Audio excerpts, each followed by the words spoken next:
Bonjour, je m'appelle Fadel Kaboub, je suis professeur agrégé d'économie à Denison University aux États-Unis et président du Global Institute for Sustainable Prosperity. Merci pour l'invitation. C'est un honneur d'être avec vous via cette vidéo enregistrée. Tout d'abord, je tiens à féliciter mes collègues pour la publication de cet excellent ouvrage collectif intitulé Résistance africaine à la domination néocoloniale. Et j'applaudis aussi votre objection à la tenue du sommet France-Afrique à Montpellier, ainsi que votre appel à l'annulation des dettes odieuses et illégitimes des pays africains et le retrait de toutes les troupes françaises du continent africain. Mes commentaires aujourd'hui peuvent être intitulés « Le chemin de l'Afrique vers la résilience et la souveraineté ». Le vrai Wakanda est à portée de main. Dans cette intervention, j'appelle à un rejet total des prescriptions économiques offertes par les anciennes puissances coloniales. L'Afrique n'a pas été colonisée parce qu'elle était pauvre, bien au contraire. C'est précisément parce qu'elle était et elle continue d'être un continent très riche. Le colonialisme consistait fondamentalement à extraire des ressources naturelles et de la force de travail, mais il s'agissait surtout d'établir un écosystème économique, politique, juridique, éducatif et culturel pour institutionnaliser une structure de pouvoir abusive. Ensuite, l'affirmer comme un modèle de développement économique incontournable et acclimater les indigènes à adopter et reproduire ces racines longtemps après la fin de la présence coloniale. Les institutions coloniales n'étaient pas seulement des codes administratifs, bureaucratiques et juridiques, mais aussi des habitudes de pensée et des routines de comportement profondément ancrées dans le tissu social. Alors, comment les nations africaines peuvent-elles défaire ces chaînes coloniales et néocoloniales et mobiliser leurs ressources pour améliorer la qualité de vie, la prospérité, l'équité et la justice pour leur peuple? Premièrement, nous devons entreprendre une analyse de détection structurelle pour révéler les racines de ces chaînes néocoloniales. Deuxièmement, nous devons reconnaître que nous avons besoin d'une vision cohérente à long terme pour un cadre politique global soutenable et à plusieurs volets et qui ne peut pas être interrompu par des calculs politiques à court terme. Troisièmement, nous devons établir un mécanisme de financement rigoureux qui soit transparent, juste et durable.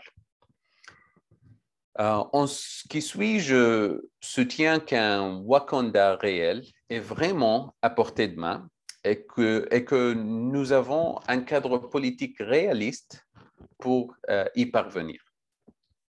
Alors, la plupart des économies africaines souffrent de 3 déficiences structurelles. Le manque de souveraineté alimentaire, le manque de souveraineté énergétique et le faible contenu en valeur ajoutée des exportations par rapport aux importations. Ce sont généralement les principaux points de pression qui produisent d'importants déficits commerciaux qui exercent par la suite une pression à la baisse sur les taux de change des devises africaines par rapport au dollar et à l'euro, par exemple. Un taux de change faible signifie que les importations de produits de première nécessité, tels que la nourriture, le carburant et les médicaments, seront plus chers. Ce type d'inflation importée conduit souvent à une instabilité sociale et politique que les gouvernements évitent généralement en subventionnant le prix des produits de première nécessité et en maintenant artificiellement leur taux de change fort via l'accumulation des dettes libellées en devises étrangères. Cette accumulation de dettes extérieures est considérée comme une solution, alors qu'elle n'est en fait qu'un bourbier.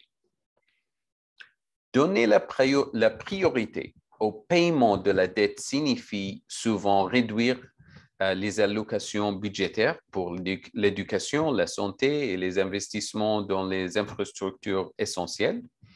En outre, les politiques conçues pour augmenter les recettes en devises étrangères pour rembourser la dette finissent par être des stratégies de piégeage qui aggravent ce bourbier. Par exemple, les politiques qui encouragent le tourisme finissent par augmenter les importations de nourriture et de carburant pour nourrir, transporter, loger et divertir des millions de touristes. Les politiques qui encouragent les exportations finissent par entraîner une augmentation des importations de carburant, de biens d'équipement et des produits intermédiaires. Les politiques qui encouragent l'investissement étranger direct finissent par augmenter les importations de carburant pour la production d'énergie et le transport. Les politiques qui encouragent l'immigration sortante afin d'augmenter les envois en devises étrangères finissent par favoriser la fuite des cerveaux. Les politiques qui facilitent la libéralisation des services financiers finissent par nuire aux investisseurs nationaux et invitent à des attaques spéculatives de l'étranger. Toutes ces politiques donc se font passer pour des solutions alors qu'elles sont en fait des pièges structurels. Cette analyse alors suggère que le seul moyen de sortir de ces pièges est d'investir dans l'agriculture durable et les énergies renouvelables et d'investir dans l'enseignement, la formation professionnelle et technique, la recherche et le développement et les infrastructures de base afin d'atteindre des degrés plus élevés de souveraineté alimentaire et énergétique, ainsi qu'une base industrielle axée sur des contenus à plus forte valeur ajoutée. Alors, si l'Afrique n'a pas une vision à long terme, cohérente et unifiée pour elle-même, elle va certainement continuer à faire partie de la vision d'autres pays comme l'Europe, les pays européens, les États-Unis et la Chine, par exemple. Ce Wakanda réel ne sera pas importé ou livré par le Nord global. Il sera construit par des Africains pour des Africains. Cela nécessite alors une vision collective et un engagement envers des efforts soutenus au cours des 3 à 5 prochaines décennies, axés sur 3 piliers fondamentaux: l'alimentation, l'énergie et la production industrielle à haute valeur ajoutée. La souveraineté économique africaine implique une résilience aux chocs externes qui conduisent souvent à des priorités politiques contre-productives telles que les politiques agricoles qui visent à augmenter les revenus d'exportation pour favoriser les cultures d'exportation tout en compromettant la sécurité alimentaire nationale. Allouer les ressources en eau les plus précieuses et les terres les plus fertiles à la production de cultures d'exportation comme les fraises, par exemple, c'est en fait l'utilisation la plus inefficace et non durable de ces ressources. Assurer la souveraineté alimentaire commence par des stratégies agricoles durables pour restaurer la santé des sols et réaffecter l'utilisation des terres et de l'eau pour améliorer la sécurité alimentaire. Ces politiques devraient être complétées par des investissements localisés dans l'agriculture aquaponique, par exemple, qui produit 100% de légumes biologiques et des protéines de haute qualité, tout en utilisant 90% d'eau en moins par rapport aux techniques agricoles traditionnelles, et sans l'utilisation de sols fertiles et sans engrais chimiques. Nous ne pouvons pas avoir une économie prospère sans des capacités de production d'énergie adéquates. L'Afrique a un potentiel énorme pour la production d'énergie renouvelable, notamment l'énergie solaire, éolienne et géothermique. L'objectif est donc de construire un réseau électrique résilient et décarboné pour alimenter l'ensemble du continent via une chaîne de réseaux nationaux et régionaux, complétés par des micro-réseaux et des capacités de stockage d'énergie. La fabrication, l'installation et l'entretien de cette infrastructure essentielle vont créer des millions de postes d'emploi bien rémunérés, et cela va améliorer l'accès à l'électricité, réduire la pollution, améliorer les résultats en matière de santé et la qualité de vie globale à travers le continent. La stratégie industrielle de l'Afrique ne peut pas donner la priorité aux besoins des pays du Nord en continuant à servir de source de matières premières bon marché et de chaînes de montage pour les travailleurs. La focalisation obsessionnelle sur la croissance économique pour elle-même et le mythe du rattrapage avec le monde développé et la concurrence dans l'économie mondiale sont parmi les stratégies les plus destructrices utilisées par les pays du Sud.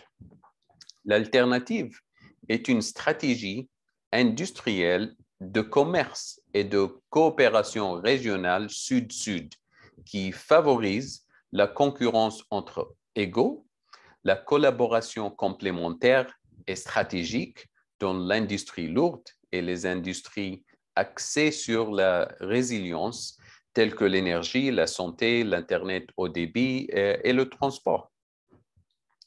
Le modèle commercial sud-sud tire parti des ressources complémentaires de plusieurs pays, permet la spécialisation, le partage des responsabilités, la recherche et le développement, la création d'emplois et l'accès à une plus grande base de consommateurs dans toute la région, ce qui permet de réaliser des économies d'échelle et de faire que l'industrialisation soit rentable.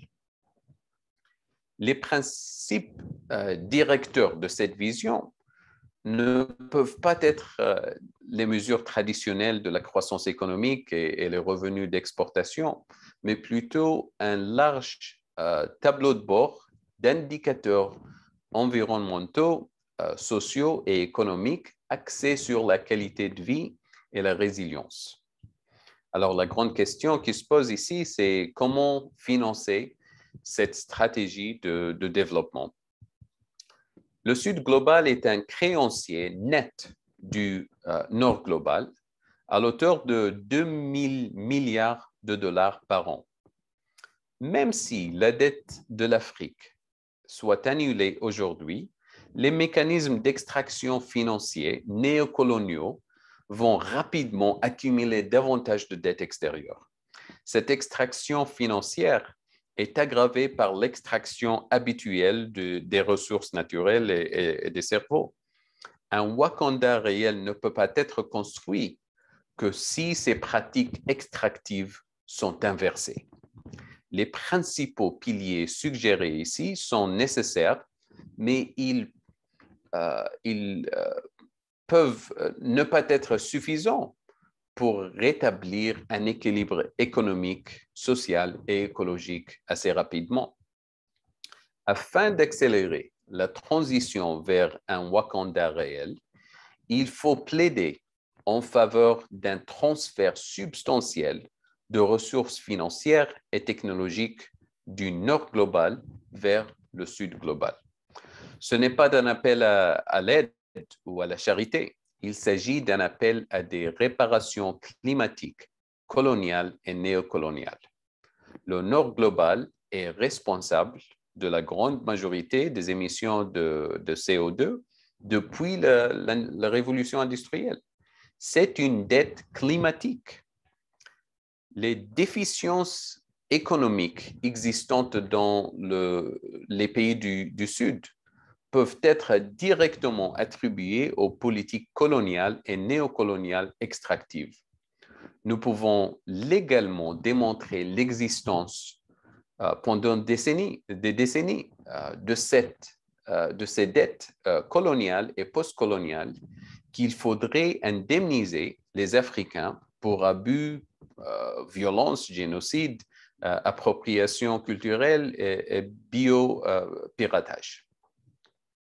L'annulation de la dette et les réparations à la fois des transferts technologiques, les transferts financiers, etc., sont la première étape d'un processus de justice réparatrice économique, sociale et écologique.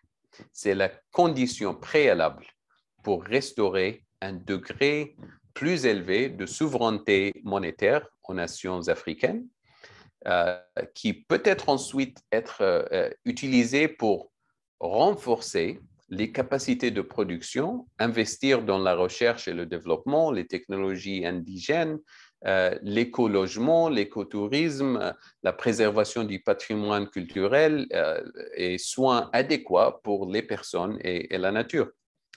Une fois que nous avons réglé les dettes climatiques coloniales et néocoloniales et libéré les nations africaines de ces emprises, les gouvernements africains seront en mesure de mobiliser leurs propres ressources pour promouvoir le plein emploi, la stabilité des prix, en créant un niveau adéquat de capacité de production nécessaire pour un Wakanda réel. La réalité d'un continent africain économiquement souverain, résilient, prospère, juste et équitable est à portée de main. Et elle commence par éduquer, organiser et mobiliser des millions d'Africains pour décoloniser leurs économies, leur système d'enseignement et tous les aspects de l'ère post-coloniale. Merci pour votre attention.